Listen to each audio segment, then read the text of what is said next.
شیخ Saadi رحمۃ اللہ علیہ فرماتے ہیں، حضرت لقمان رحمۃ اللہ علیہ کی اعلیٰ ظرفی۔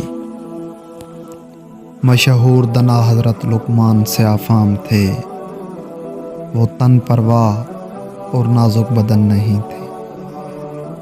ایک دفعہ بغداد کے ایک امیر آدمی کا سیاہ فام غلام کہیں بھاگ گیا۔ اس آدمی نے غلطی سے حضرت لقمان کو اپنا بھاگا ہوا سمجھ لیا اور انہیں اپنا مکان بنانے پر لگا دیا۔ بیچارے دن بھرگار اور اینٹیں دھوتے رہے، یہاں تک کہ 1 برس گزر گیا اور مکان بن کر تیار ہو گیا۔ اتفاق سے انہی دنوں امیر آدمی کا بھاگا ہوا غلام بھی واپس آ گیا۔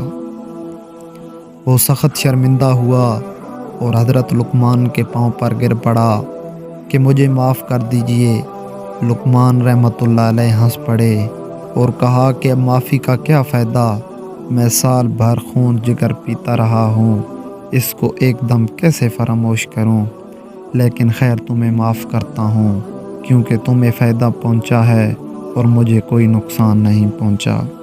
میرا بھی ایک غلام ہے، بعض اوقات اس سے سخت کام لیتا ہوں، آئندہ اس کو کبھی نہ ستاؤں گا کیونکہ مجھے سال بھر کی یہ مٹی اٹھانے کی مشقت ہمیشہ یاد رہے گی۔